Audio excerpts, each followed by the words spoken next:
star Tupac Shakur died last night after a brief life in a rough business. He was 25.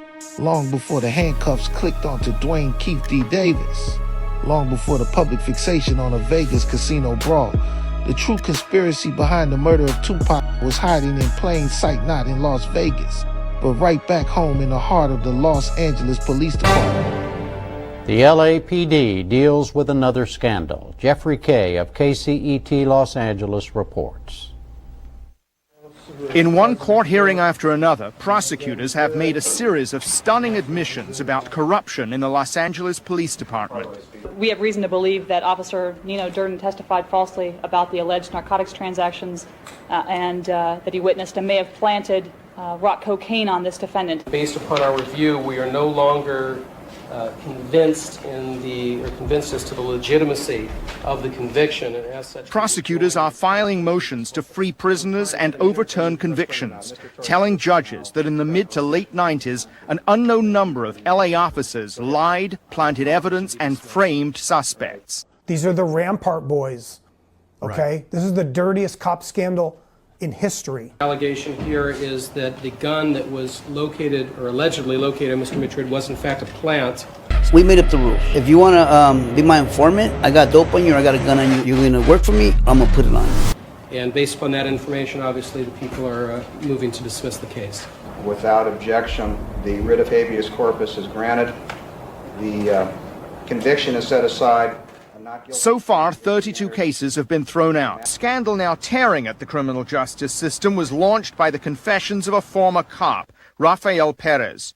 Charged with stealing and selling 8 pounds of cocaine in 1998, Perez has implicated himself and other officers in order to reduce a possible 14-year sentence. Speaking of Rampart, we had Ruben Palomares on the show. He was probably the dirtiest of the Rampart division. This is what he had to say regarding Rafael Perez. And we talk about that thin blue line of backing up your fellow police officer, no matter what, even in trial. No, you keep your mouth shut. The omerta of police officers. Right. That omerta was violated in your unit by a gentleman named Rafael Perez in 1998. He starts spilling the tea about the unit, and he mentions you specifically as being a troublemaker, a guy they should look keep at. Keep your eyes on me, yeah. Keep your eyes on you. When you got word Perez was flipping, what did all your crash unit, did you guys meet up at the bar and go, were you guys thinking about knocking him off? I mean, everybody was talking about taking him out. They wanted to take him out. They were pissed off because he exposed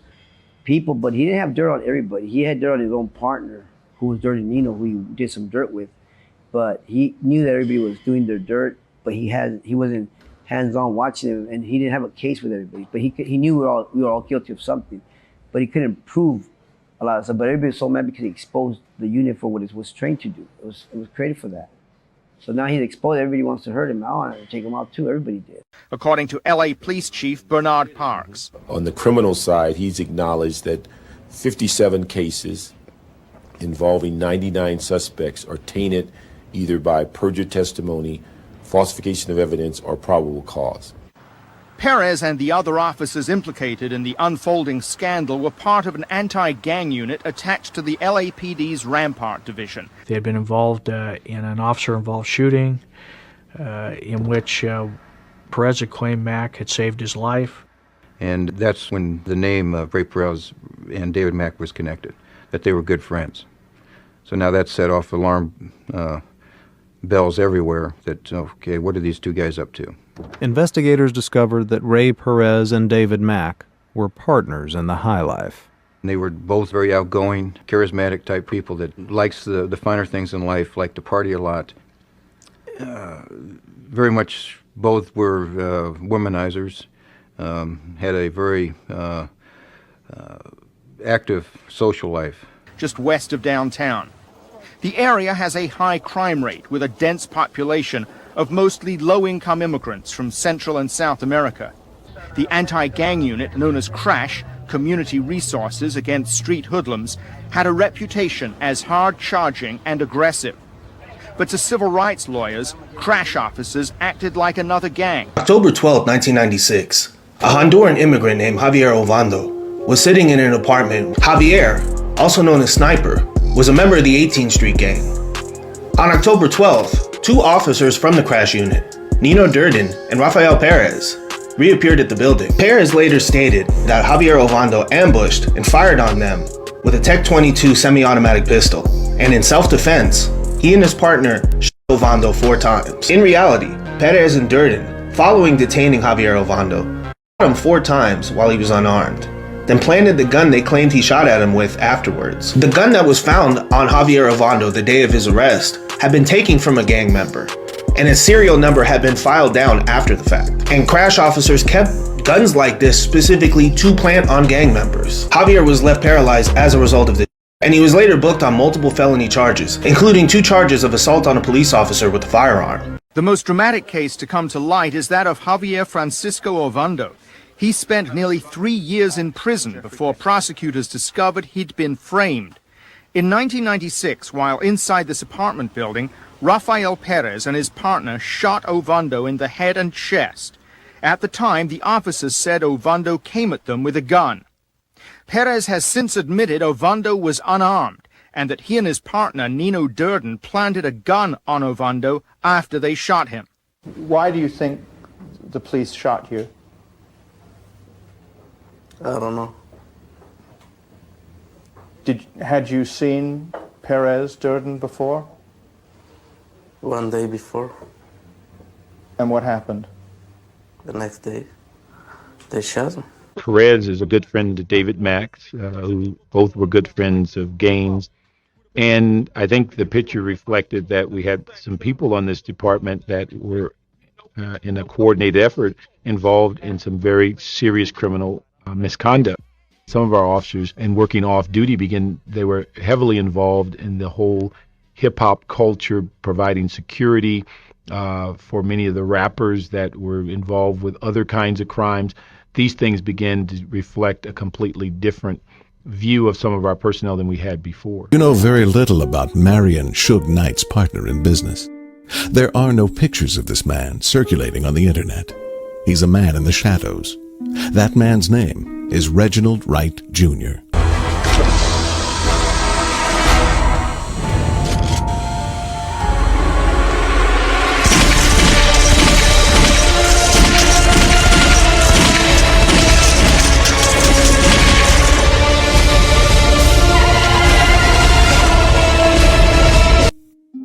Reggie Wright Jr. was clearly at the middle of the entire orchestration of the assassination, to be sure.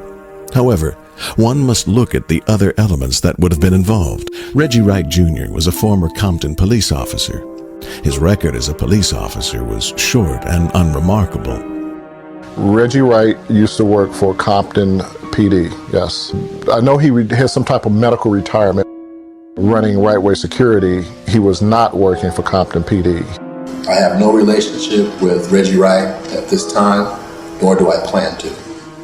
My impression, my opinion of Reggie Wright Jr. was he's employed by Death Row Records to do a certain job. He's going to do what his employer has him do. Won't realize that they will never see the P. This is a lie that I told back in the day. I told Frank Alexander to say that when they got out of the taxi club, when they arrived to the MGM, that Orlando Anderson was the guy who attempted to take his chain off his neck. For decades, the narrative was neatly gift-trapped.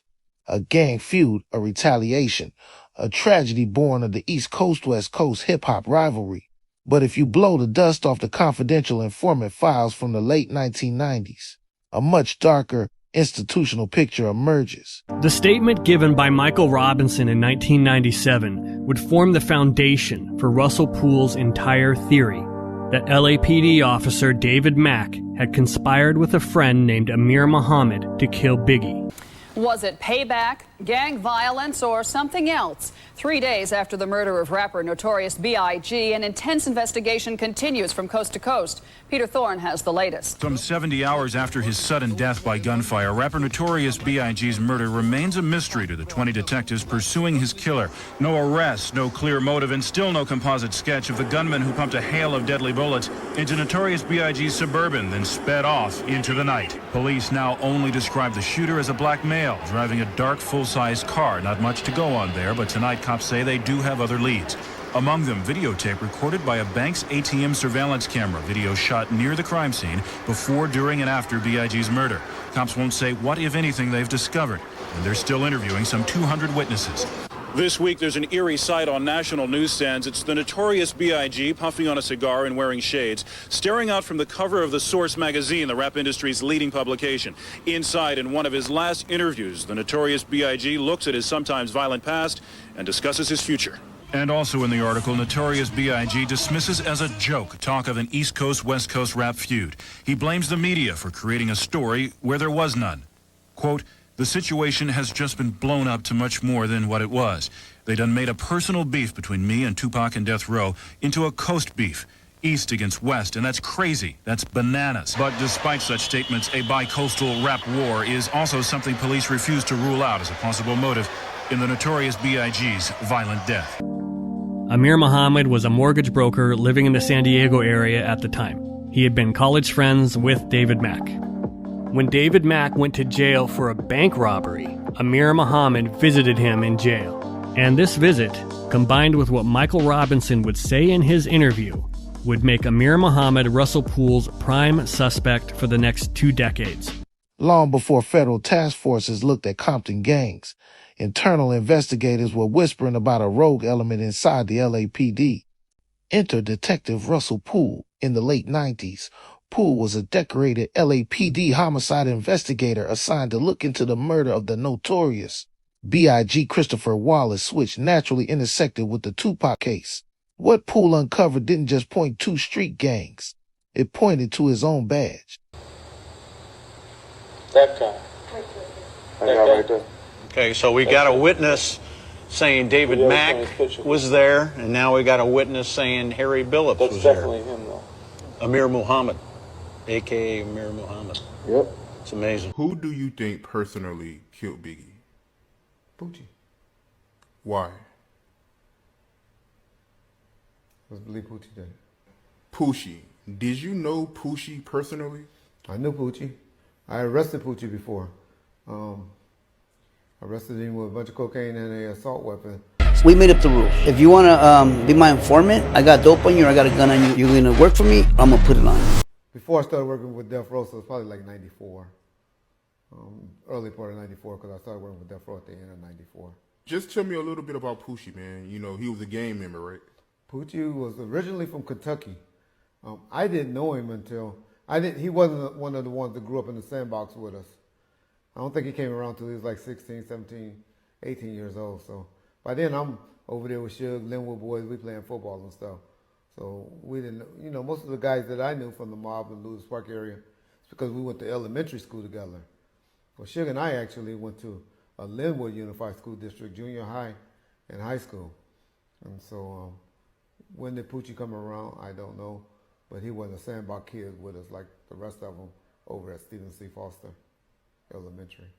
Reggie is not honest, and I want to leave it at that. We also know that Wright had the off-duty police departments of Los Angeles, Compton, and Las Vegas at his disposal. If this seems to be a lot of responsibility and power, consider the fact that Wright was in charge of security for Death Row's most valuable asset at the time.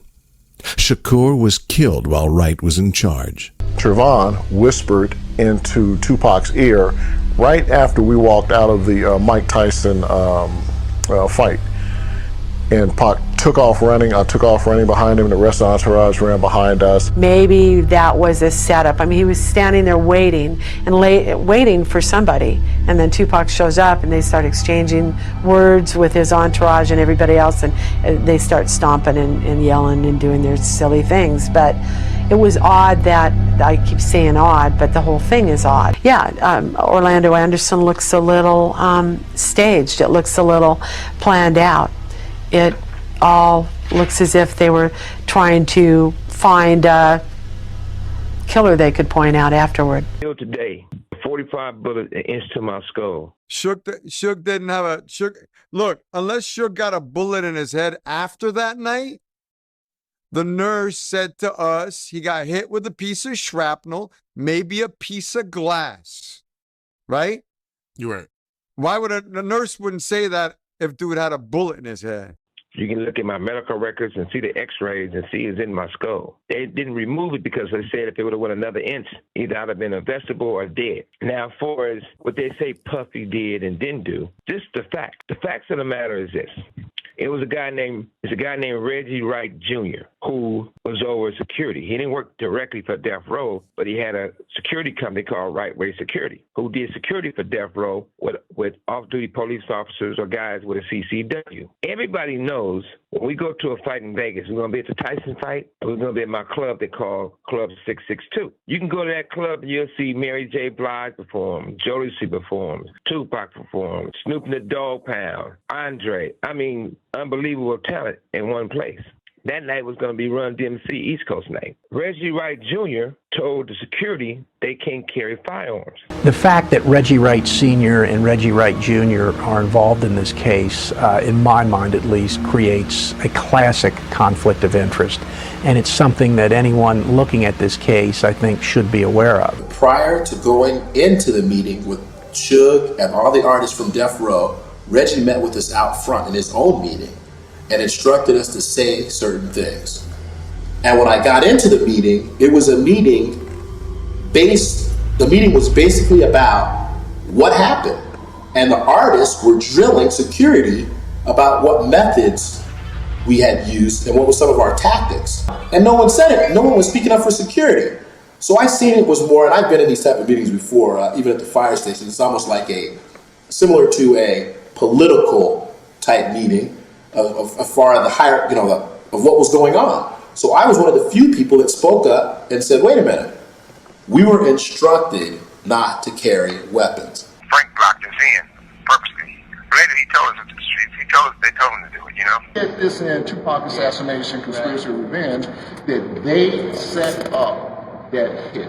And the reason I said that, I agree with you. Yeah, and the reason that's exactly. The reason I said that is because of what transpired from 2001 when I wasn't blind anymore. You know? Yeah. Sometimes the blinders are on and we're like this, we only see this way. Right. But when you take those blinders off, you can see all around. Sad thing about that, Pac hated Reggie Wright Jr., so he had fired him before any of that. I don't know the right date, but I'm quite sure it was. It's paperwork that shows it. But the crazy thing about that, it was a bodyguard named Frank Alexander. Pac hated Frank. He was cool at first, but towards the end he hated Frank because Frank always wanted to get into pictures with Tupac. Suge Knight and Tupac had a vicious fight in New York at the MTV Awards.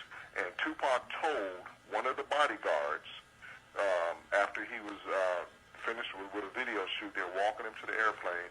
He told this bodyguard, who's a real good friend of mine to this day, he said, I'm a dead man walking. And he said, Pac, why would you say something like that? He said, because I don't want to go to Vegas, and I got a bad feeling about it. And that was September 6th. It was a Friday, because they had just finished shooting Toss It Up. Absolutely. And Tupac was very militant, so he was like, man, I don't want a bodyguard taking pictures with me. How is he watching my back if he getting himself in the pictures? So I hired a guy named Michael Moore and told him to bring another off-duty police officer because they kept their gun and they was real aggressive by protecting Tupac. So on the way to the fight, Reggie Wright Jr. tell Michael Moore he can't carry his weapon when he's doing bodyguard work for Tupac. Michael Moore said, well, I'm going back to the hotel. If I can't carry my gun, I can't protect myself or Tupac, so I'm not going. So Reggie Wright Jr., who nicknamed that Pac gave him Pork Butt, so Pork Butt goes and says, Frank, you can go, but you can't bring your gun. Now, everyone knows you can't be a bodyguard without a gun. So after the fight, we were coming from the fight. Tupac got into it with another guy. It was a big fight. After that fight, after we stopped to a few places, we go to my house. I told Frank, I told all the security, I told everyone. Pac just beat up a well-known gang member. Send 4 or 5 guys extra to the house to escort Tupac to the club. Reggie Wright Jr. refused to send the security guys, refused to show up. That wasn't a coincidence. It was a murder for hire hit. We was blocked in. It was more than one shooter. Only person know the truth. The real truth is me and Tupac. Knight entrusted the protection of the artist to former and current police officers and fire department officials. Of course, not all of the police hired by Reggie Wright were model citizens. The arrests of David Mack and Rafael Perez showed a new level of corruption in the LA Police Department, and both were on death row's payroll. She reached into her purse and withdrew a business card. She placed the business card down next to one of the surveillance photographs depicting the suspect, and she pointed to both, at which time I picked it up, and it was a Los Angeles Police Department business card. I saw that it was a person by the name of David Mack, which, needless to say, shocked us. It took our breath away. I excused myself and took the business card and exited the interview room. David Mack was arrested. He refused to cooperate with the police. We didn't know until later that he'd made a trip to Las Vegas 2 days after the bank robbery. How'd you find out about that? We were talking to his wife, who had mentioned that he had said he had gone to Las Vegas. She said he had won a substantial amount of money in Las Vegas at that time. And we were able to determine that 2 of the people he had gone to Las Vegas with were also Los Angeles police officers. The other 2 checked out clean. David Mack was convicted and in jail underwent a particular kind of transformation. He's in custody, Los Angeles County Jail, and we're getting reports back that he is attiring himself with red socks, red items that distinguish association with the Blood Gang. And we'd also received word from from jailers that he had said he is a Blood gang member. Now a disturbing pattern had begun to present itself. Officer Kevin Gaines, tied to death row. Off-duty cops involved in the gangster rap scene. David Mack, renouncing the LAPD and coming out as a Blood gang member. Through interviews of former police officers that worked in the death row organization, Mack and Gaines were identified as confidants of Suge Knight, the owner of Death Row Records. They were present during private death row parties, and that's where first time that we were able to really make the connection between those 2. And when detectives had searched Mack's home, in the garage, they'd found a black Chevy Impala SS and something else. He also had a shrine of Tupac Shakur, posters and memorabilia of Tupac Shakur all through the garage. A dark Chevy and Tupac Shakur were, it turns out, part of another mystery. I think it's a breakthrough in the case. I think this is another example of how incomplete the investigation is and how they have tried everything or done everything to avoid the truth in the matter. And I still, in my heart, believe that these types of clues and these types of statements made by witnesses need to be thoroughly followed up on. And I honestly believe that the players that we're talking about, David Mack and Amir Muhammad, are somehow involved in this case.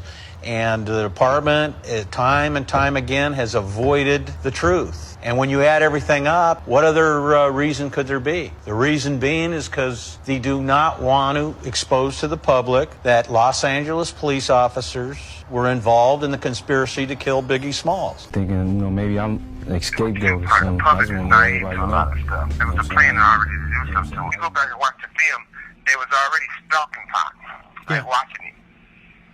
So that just tipped the iceberg when something happened. And that's why, like I said, I had 2 of the toughest guys for him, and Reggie pulled them off of me. It didn't have to happen. I told him to send 5 guys from the club to there, and they never said nobody. Yeah. And Frank blocked us in, purposely. Later he told us, they told him to do it, you know? Yeah. Frank got so bad he died, you know? Oh, yeah. No, absolutely. And Michael Moore. Yeah. And then Perez and them was all involved. They were trying to kill me too, but see, because Perez and Reggie was good friends, and Perez and Sarita and Reg is great friends, and so all those three together was trying to plot. But facts begin to emerge about Kevin Gaines, that black officer who Liga took to be a menacing gangster. After the shooting, there was 4 or 5 other witnesses that had called LAPD to report that this same officer, Gaines, had either badged or brandished his gun in similar road rage type incidents. The investigation took detectives into Gaines' off-duty life. While we were at the scene, we received a clue that Gaines had a girlfriend that lived in Hollywood Hills. And when we got there, it turned out that his girlfriend was Shoutout Knight, who was the estranged wife of the owner of Death Row Records. Detectives discovered that Gaines was, as they say, living large for a guy on a policeman's salary. He had 9 credit cards in his wallet and a bill for $952 at Monty's Steakhouse, a preferred death row hangout. Yeah, exactly. Orlando wasn't even the shooter, you know? And the other thing is for Biggie, son, I was in jail, like I'm in jail now. Of course, sure, the authorities know what happened. They saw the first one, they would saw the second one. The same people, same circle of people. The most amazing thing in this whole story is that Officer David Mack and Officer Rafael Perez have never been questioned in connection with the Biggie Smalls murder. Neither has Harry Billups, aka Amor Mohammed, who we tried to contact through his lawyer. LAPD police officers were involved with Suge Knight. Well, that's correct, yes. He was, it's several factors on why he didn't want this pursued to the fullest extent, and one being the fact that his own officers were involved. He has long speculated about the connection between the murder of Tupac Shakur and Christopher Biggie Wallace. Now grand jury documents show investigators support that theory as well. Retired homicide detective Clifford Mogg told the grand jury last month investigators from both Las Vegas and Los Angeles believe the same people were involved in both killings. Mogg said they all agreed the Biggie murder came in retaliation for the Tupac hit. The rappers were signed to rival record companies at the height of the East-West gang war. Mogg says detectives also agreed Dwayne Keefe D. Davis, who's currently in custody for the Tupac killing, did not play a role in the hit on Biggie. Poole says he uncovered dirty cops while investigating the murders of rappers Biggie Smalls and Tupac Shakur. Brennan testifies Trayvon is the person making the clearest and first claim that Anderson was the shooter. Trayvon is said to be telling people within hours of the shooting that Orlando Anderson is the one who shot Tupac. Perez and Reggie was good friends, and Perez and Sarita and Reg is great friends, and so all those three together was trying to plot. So we see a picture of Rafael Perez in his 211 suit, making hand signs that depicted a specific blood group of gangs on the West Coast. Rafael Perez, on the force he liked to be called Ray, was a former partner of David Mack's. Now, the conclusion, recently, within the last week or two, the last 2 weeks, 3 weeks, the FBI released a 349-page document saying that in their findings that Suge Knight and Reggie Wright orchestrated and put a hit on both of them. How do you tie that in? So all of them together, David Mack, Rafael Perez, Nino Durden, and the other name we won't say today, they all, David Mack grew up with Suge Knight. He is from Compton. He's from his neighborhood. All these guys knew each other, okay? Reggie Wright tries to say he didn't know David Mack. I don't believe him, okay? He says that multiple times. That's not true. They are tied to the rap world as bodyguards, off-duty police officers. They are dealing cocaine. They are robbing banks. They are murdering people. So why is it so far-fetched to think, well, how do these guys get mixed up with the biggest rap label in the world that's stationed right down the street? Look, Suge was a genius, okay? He was. This guy ran this whole show, and he had his own DA, Larry Longo. He had his own DA. He signed Larry Longo's daughter as the first white singer to death row. Believed Reggie Wright Jr. was involved in the killing of Orlando Anderson. He said Reggie Wright Jr.'s champagne-colored Chevy Blazer was a perfect match, fitting the description of the suspect vehicle described by more than one witness who made statements concerning the killing of Orlando Anderson. He also confirmed the presence of Kevin Gaines, David Mack, and Rafael Perez as special guest regulars of Suge Knight's private parties thrown for his inner circle. Both Reggie Wright Jr. and Suge Knight were and are very familiar with these men. Kevin Hackey was later identified as a confidential informant for the FBI. Poole discovered that several off-duty LAPD officers, many tied to the infamous corrupt Rampart crash anti-gang unit, were moonlighting as private security and muscle for Death Row Records, headed by Suge Knight. These weren't just security guards in suits. These were cops deeply embedded in the criminal underworld, driving cars, handling logistics, and operating with total impunity. The trail led straight to the night of September 7th, 1996. In Las Vegas, while the official narrative blamed the Southside Crips retaliation for the beating of Orlando Anderson earlier that night, Poole's investigation and subsequent independent journalist reports revealed a tangled web where road cops and security personnel crossed state lines. Think about it. How did an execution on a heavily trafficked Las Vegas strip happen with zero immediate police intervention, followed by years of institutional inertia and stalled investigations? Poole argued that the systemic corruption within the LAPD created a shield of silence, protecting individuals who may have facilitated or have foreknowledge of the hits on both Tupac and Biggie. Russell Poole tried to blow the whistle. He brought his findings to the LAPD brass, demanding a full internal probe into corrupt officers working for Death Row instead of an investigation. He got stonewalled, demoted, and ultimately forced out of the department. The department chose to protect its own image over solving the murder of a global icon. When Keefe D was finally arrested years later, the public rejoiced that justice was moving forward. But history demands we remember the investigator who risked everything to look past the street gang Zan found, a badge staring right back at him. This is the way I see it. This is my theory through my investigation and deep dive on this story. So I believe the hit team is at the museum, and they're mostly outside.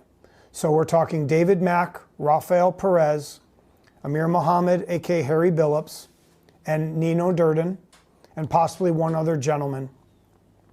Nino Durden is a little harder to prove he's there, so if we just focus David Mack, Rafael Perez, Amir Muhammad. There's witnesses that say they see them out front of the museum when people are coming in. That's where one of the witnesses spots David Mack. I have footage of the party itself that I've watched extensively. I do not see them inside at any time. Could they have been inside to scope out David Mack, Rafael Perez? Absolutely, okay? But I believe they're outside. As this night's going to end, it is set in motion, it is planned with radios or scanners or whatever they want to use, that there's going to be a shooting very similar to how Tupac was killed. So, yes, what about the Biggie case? I believe Biggie was not murdered by Poochie, Darnell Faust. He was murdered by three rogue LAPD cops from the Rampart scandal and one other gentleman. I can name the names on this one. Yeah, do it. Amir Muhammad, Harry Billups, I believe, is the trigger man that killed Biggie Smalls. And I believe Rafael Perez and David Mack and Nino Durden were also involved in the conspiracy to kill Biggie Smalls. Why? What's the motive? It's a revenge kill for Tupac. Suge was in jail. I don't point at Suge at all. Right. These are the Crips, the Bloods, Mob Pirus. And I think once Tupac was killed, they knew they were either going to get Puffy or Biggie. Yeah. And there was but only one person shot though. It was a gun from a 9mm, right? Correct. So just one shooter. Was there other people in the car? Do you think? They were outside protecting their cops. They could flash badges, stop traffic, anything in the getaway. They're the scouts. Right. They're the lookouts. They're basically your LAPD They're active police officers. Were they at the scene? Can they Yes. pin them at Yes. the scene? Oh, Witnesses wow. pin Rafael Perez and David Mack there. And they were part of a corrupt police Rampart. battalion, part of the Rampart scandal Raw from the 90s, people. where a lot of them had deep gang ties too. And so you're saying they were Pyru Bloods. They grew up with the mob Pyrus. They grew up with Suge. They grew up with Reggie Wright. Yeah. David Mack went to the University of Oregon. He was a world track athlete. When you look at Big Murder, do you believe he came to LA too soon after Tupac got killed? I don't know the temperature, but I can give my opinion. And the reason why I say I don't know the temperature, because I was already in the county jail. I can't say if it was too soon for him to come to LA or they came to LA because they wanted to. I was told that he wasn't ready to come to LA. I was told that Puffy pretty much made him come to LA. And that puzzles me, because rumor has it that all the different involvement of all the different rival shit was involved in it. And I'm not saying that's to be true, because I never personally thought that Biggie was involved when we got shot and when Pac lost his life. I know Lil C's, it wasn't Lil C's, it was a mother that said they was Lil C's. And I can't see through the phone, so I don't know if he was the little short dude or a tall dude acting like Lil C's. But he called Death Row and put him on. I told him to send the call through, and I talked to him. And he told me that Biggie didn't have any involvement with the Vegas shit. I took that as face value. So I had a lot of respect for Biggie to have Lil C's call there. His childhood friendship with Knight was one part of the attraction, but he had one asset that made a relationship with him even more attractive: his father. Reggie Wright Sr. was on the Compton Police Department's gang detail and is still employed by the Los Angeles County Sheriff's Department. Unlike the notorious reputation of his son, Reggie Wright Sr. has remained a well-respected and revered member of the Compton police scene. His father's status as a conduit to the gang population may have given Reggie Jr. a unique first-hand relationship with the same gang leaders that knew his father. Them looking for the Cadillac and doing the things that they should have done to find that Cadillac, obviously they weren't fast enough and didn't get, to finding it because it was never found. Compton police claim to have identified this Cadillac as the shooter's vehicle.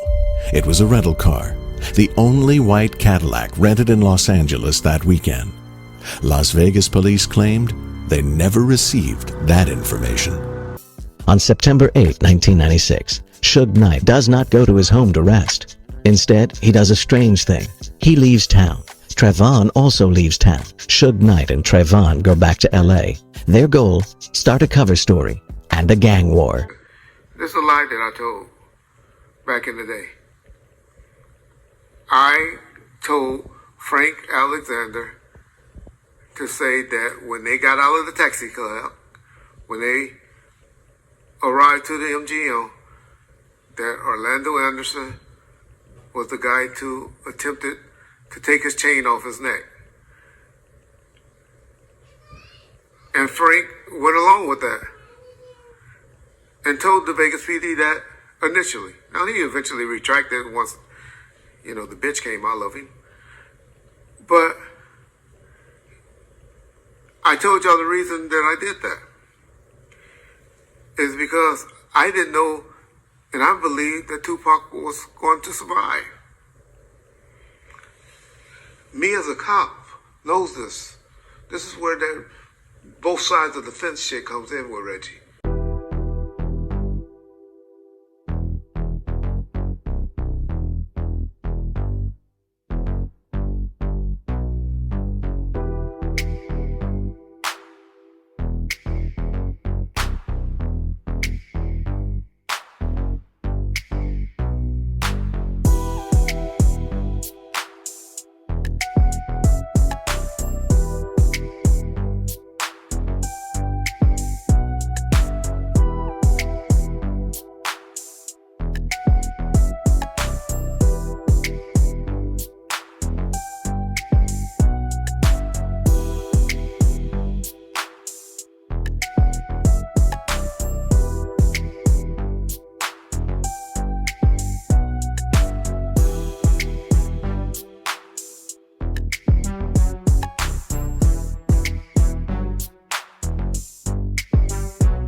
Long before the legal system zeroed in on the streets, the trail pointed straight toward the badge.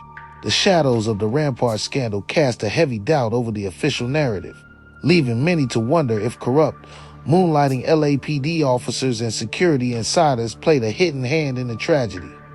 When it comes to Dwayne Keefe D. Davis and his much-discussed confessions, public opinion remains deeply divided.